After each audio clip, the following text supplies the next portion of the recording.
Hey everybody, let's talk about tiered needs. I've been playing with a lot of different kinds of gameplay recently, and I really like this particular approach. It's a very simple paradigm that can take a set of constraints and turn them into emergent narrative play, by which I mean that a bunch of numbers turn into a player-specific fun experience that they are creating. This is something which is underused, and I think it's underused because it's kind of hard to say, kind of hard to explain. So this is my video to try and explain it. This stuff will be familiar if you've been watching some of my other videos recently. If it's a little bit too fast for you, go and watch one of the theory videos. They're not as concrete. But what we're going to do is we're going to show you what it isn't first. Tiered needs are not tiered resources. Tiered resources are another setup. They're another thing entirely. For example, you're playing Doom, and you got yourself like a rocket launcher, and you're shooting bullets. You've got some tiered resources. You got health. Health is more important than armor. You've also got armor. You got bullets. How many bullets you get determines how important the bullets are. So that forms a narrative. How healthy are you? Can you take a couple of hits? Do you need to backtrack and get some armor? Maybe you need to use the rocket launcher here. Maybe you can just use the pistol. These are the sorts of narrative beats that come out of a tiered resource. But the problem with a tiered resource is that the narrative beats are constructed by the game dev. If you are making levels for this game, you have to put those resources into the level at the spots where you want the player to get those resources. You have to craft the narrative that the player is going to experience. And it's also pretty loosey-goosey because the player might be better than you think, or they might be worse than you think, and things can get really, really unhappy. The pacing can get all fried because the player is having a different experience than you intended. However, tiered resources are still the norm. Let's give you an example of how to turn tiered resources into tiered needs. You're making a space game, and it is a space survival game, like a survival crafting game in space or whatever, and you've got lots of places to explore, and you got some weird spider monsters that shoot at you, and you've got ship systems that you can plug into your ship, but what you really want is survival mechanics.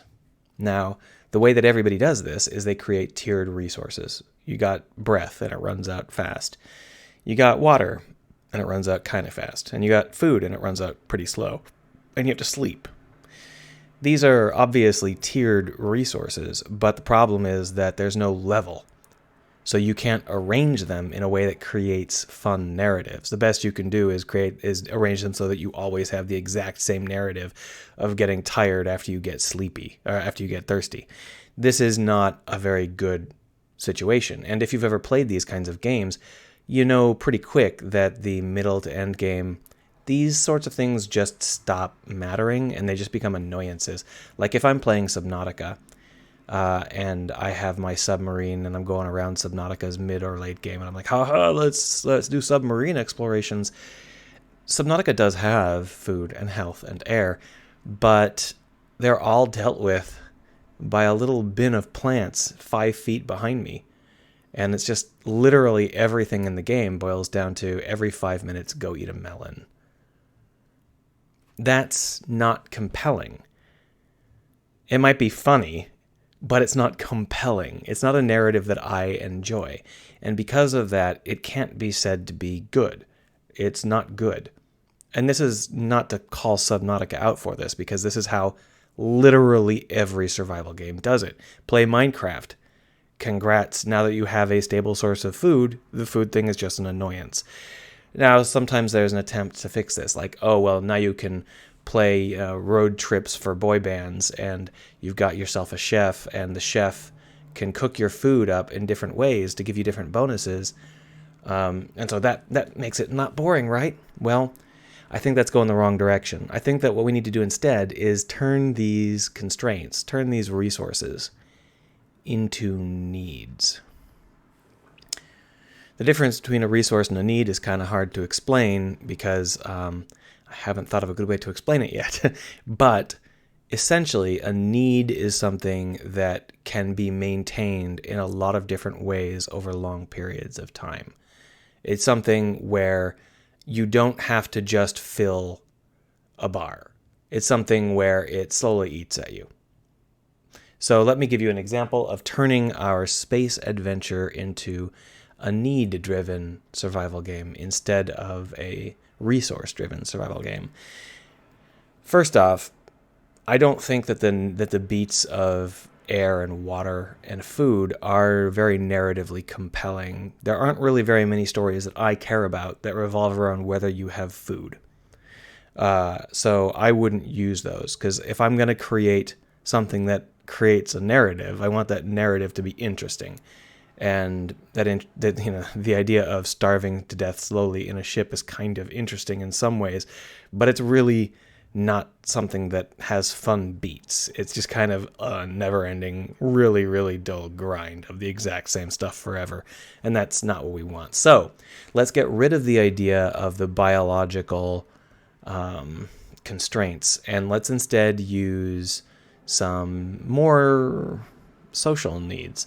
Like, instead of having those thirst and hunger and so on, you have things like loneliness and claustrophobia and boredom, whatever you can come up with, right? And the idea is that these needs are things that the player can see in a lot of different ways and can manage in a lot of different ways. Just from the most basic of basic ideas, you can manage them by doing something in the game world. And that's kind of fun, that's kind of interesting. Rather than just suffocating because you ran out of air, if you start to go stir crazy, you have to go get out of the ship. You have to go land on one of those moons and get out and walk around because you are claustrophobic. Or if you get really, really bored, you have got to do something fun. You've got to drive at high speeds through a canyon on this planet. You've got to fight some space zombies. You got to do something fun. And if you're lonely, you got to find someone to talk to. These are activity-based needs. Once you have decided to fill them, you do an activity in the world, and we arrange those activities to be at least somewhat interesting and part of your personal narrative. But more important than how these narratives are fulfilled is how you put off having to fulfill them. How do you manage your needs, not when they become critical, but long before they become critical? So to give you an example of this, let's go ahead and say that we also have food, hunger, and maybe dirt or filth or whatever we want to call it, right? Let's say that we've got this variety. Well, obviously, if your hunger goes up, you can eat something to bring it down, but eating something is not fundamentally an interesting narrative beat. It's also something that tends to get kind of folded away. Like, you've solved this problem. Now it's just a never-ending piece of daily maintenance that you have to do. And there's no reason to make the player do never-ending daily maintenance. You should do it for them. So, your spaceship, on the inside of your spaceship, you have a little kitchenette. Here's the key. You don't have to use that kitchenette to get rid of your hunger. The fact that the kitchenette exists keeps your hunger at zero. However, you do slowly bleed food. So, once you run out of food, that hunger is going to start to go up without you. But while you have food in your banks, this kitchenette will keep your hunger manageable. And if it's like a crappy kitchenette, maybe it only takes down 90% of your hunger gain, and you still got that 10% ticking up, and you can't eat at the kitchenette to reduce your hunger. So that basically is like malnutrition. But you can use the kitchenette. Using the kitchenette doesn't decrease your hunger, but it is something that we want the player to do because it's part of being in space. It's part of being there. You want to be able to use the facilities. So when you use the kitchenette, it gets rid of some of the food in the hold and then gives you just a generic boost of some sort, like plus 20% until the next time you go on a space warp. And these boosts don't stack. So if you then go over and use the shower, you won't get another 20% or whatever. You'll only get the best bonus that you're looking for. But the shower is the same way. If you have a shower or a bathroom on your ship, your dirt meter goes up much slower. But of course, it still goes up because there are There's dirt happening everywhere, and you might need a medical checkup. That whatever. So there's a reason you have to clean the ship when you get back into dock or whatever. So it's not just that you can go on forever. There are things that are still unfolding, and that's the key here. What we've done is we've turned something that requires repeated boring actions into something that requires an interesting action once in a while. And it's also something where you can personally make your ship specialize in a specific way. Now, these are the boring actions, and to be honest, I don't think I'd include them. Maybe dirt, but not hunger. I'd probably just make sure that every ship had a kitchen aboard or something. They do have some interesting ramifications, though, so maybe you can keep them. But these three are the ones I'm most interested in, because these three and the other social constraints that you might come up with, these three allow us to do a lot of configuring, both in terms of how the ship can behave and how the players can behave. So let's say that your ship, when you first get your ship, it comes with a pocket gym. And the idea is that the pocket gym reduces the growth rate of all three of these stats by some amount, like 40% or something.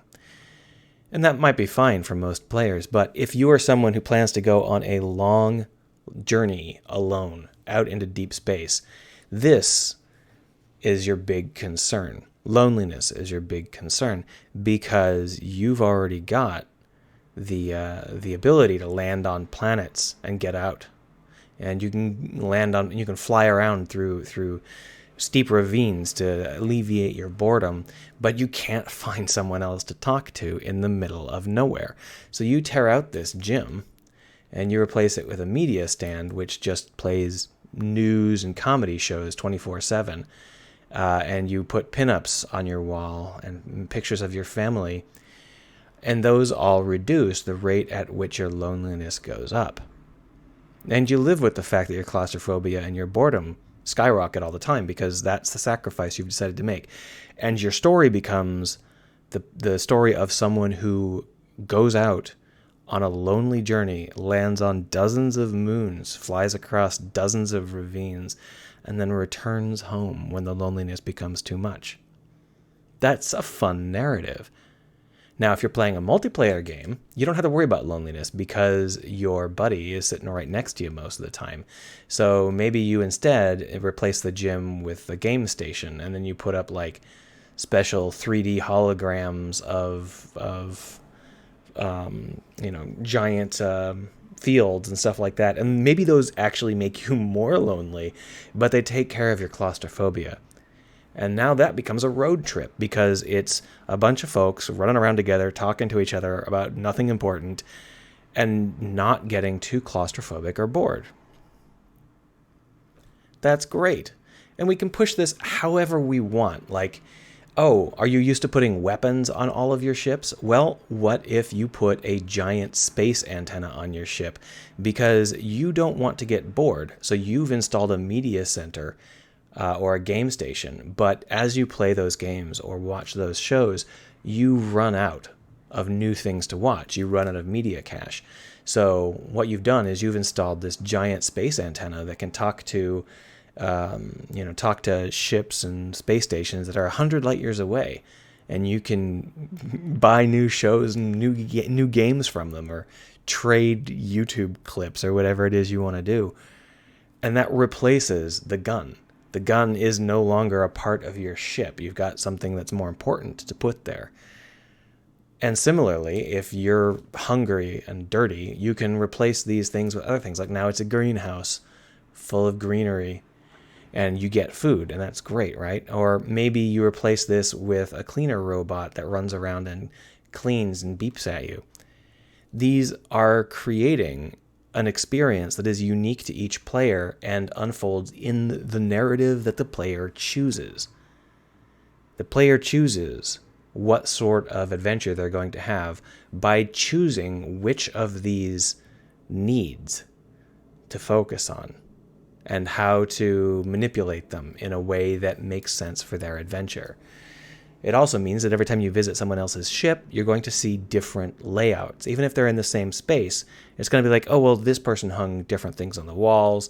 This person bought different toys to keep them busy. It's going to be really interesting because you'll get a sense that these ships are lived in, that people live here. Oh, look, this person bought a guitar. That's something that would be very compelling in these space survival games. And it's not something we do because we've got in our heads the idea that what you need to survive in space is to not die. But that's not it at all, is it?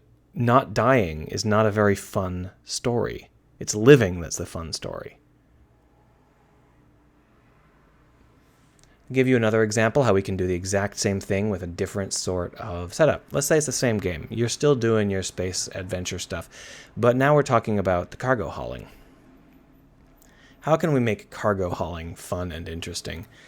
We've got a lot of issues with cargo hauling. One of the big issues is that there are not really any tiered anythings. Or rather, if there are, they're really, really badly done. Like you just cargo haul to get more money, so you can buy a bigger ship to cargo haul to get more money, so you can buy a bigger ship so you can cargo haul to get more money. So you can. That's really dull.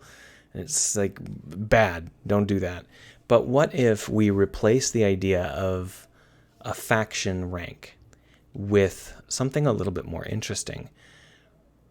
What if we know that the trading that goes on, you're getting stuff from one place that belongs to one faction and you're moving it to someplace else that may or may not belong to a different faction, right? And sometimes you're hauling cargo, sometimes you're hauling people. Sometimes the cargo is gray market or black market or perfectly legal. Sometimes you're doing a favor for somebody, right? These are all the missions that you might take on while you're hauling cargo. So what we want to do is we want to use that as a scaffold to build narratives. But we don't want to build the narratives. We want the player to build the narratives because building narratives is annoying and expensive. So we'll just give them all the pieces. And then we'll use tiered needs to let them build the narratives. So we're going to use faction rank as our primary driver. So someone lands on a planet and sells cargo and goes to another planet and comes back and sells cargo in a loop, right? That steadily gains you faction points. And once you rank up a little bit, you get a dossier. A dossier is exactly like a spaceship in that it has a specific purpose. Like it might be good at giving you better deals on bulk cargo, or it might be better at concealing black market purchases, or it might be better at giving you protections for liner services, or maybe it's an exploration-based one, right? And just like your ships, it's got a set of module hard points. But instead of slotting in guns, you're slotting in people. So as you rank up, you slot more and more people into your portfolios. And I mean, each time you rank up, you trade out your dossier for a new dossier that's higher rank, right? And you plug people in, maybe the same people, maybe different people, and they have a rank. So, you've got this hard point for rank 3 people, and you drop a rank 3 diplomat on there, right? Why would you do that? Because there are some needs related to this. Rather than having the player personally contain the needs, we're going to have the needs be contained by the dossier. As you do things in the game world, you'll gain various problems, things like criminality or criminal records, stuff like that. Or disinterest as the group forgets about you. Or how about disloyalty as they think you're betraying them. These are things that go up as you do your missions in the game world, just naturally. Some of them go up at a steady pace. Some of them go up when you do specific things. And you can get them to go back down by taking on faction missions that specifically deal with those things. But you can also keep them from getting out of control by installing the right people into your dossier.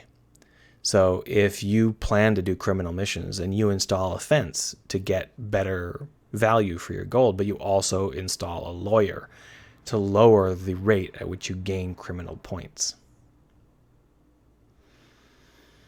Now here is the most interesting thing about this to me. How about if you can put people on your dossier and they become crew members. Maybe you have to use one rank lower person. So if you want them as a crew member, you have to put a rank 2 here.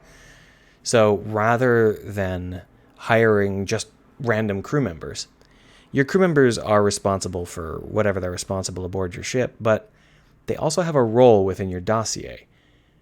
This one is the lawyer that you hired to keep you out of trouble. This one is the reporter that you hired to keep people interested in you. And each of them is from a different dossier. So if you've got like 8 different factions in your game worlds, that means that you've got 8 different dossiers. And your crew can be from all 8. And they all have roles that make sense. And this is something that starts really, really slow. You don't even start with a dossier. Yeah, and the first time you rank up, you just get a dossier with 1 level 1 slot. So it takes a while before you get into this web, this convoluted web. And it might actually be too much. Maybe this is too convoluted. But this is a fun thing to think about. If you've already got the concept of factions and the concept of missions and the concept of people, why not arrange those in a way that helps the player tell their own story? Because now the player is building a dossier that helps the player build whatever story he's trying to build. The player is no longer just hauling cargo. The player is now hauling cargo for Mrs. Brown as negotiated by, Sir Reginald Bottomsworth on the comms. This is now going to have narrative beats as these factors go up and your crew starts to comment on them. And, the lawyer you brought aboard from the Vulcan sect is like, we can't keep ignoring these criminal charges. You're going to have to go back and we're going to have to focus on dealing with these. I'll send you a little email or turn to you if he's part of your crew. Now, one of the other things I really love about this, it can go negative. Yeah. So if you've got a negative reputation, then you're not in a good spot with your dossier, right? And you'll have negative values on your ranks, right? Except maybe 1 or 2 that'll still be positive. And these would be people from another sect, or maybe they're people who just disagree with their government's decision about you, right? But you can't fill these good dossier hardpoints until you've filled the bad ones. So you choose your own nemesis. Do you put in the persistent cop, or the aggressive bounty hunter, or the politician, or the businessman, or the lawyer? Whatever you put in will determine the kinds of challenges you face from that particular sect. And similarly, whatever you put here will determine how you progress on that front too. Do you fight your way back into their good graces by leaning on the one person that believes in you? Or do you use them to fight against their allies and cripple the whole faction, earning you points with other factions and earning them a promotion? This is a choose-your-own narrative. You're setting up your own narrative. We are not telling you what sort of story you should be telling. We're telling you these are the constraints. You're going to have to deal with the needs that are building up. And we're letting the player grow into their own narratives about exactly what it is. And so that's what I wanted to talk about, this idea of needs, because this is something that we don't see enough of. By allowing the player to address their needs in a lot of different ways, we can allow them to create their own narratives. And we don't need to write those narratives. And that's the strength here. Anyway, let me know down below if you have any examples of this and what you think. And maybe you think that I'm full of it, in which case you can tell me that. See you around.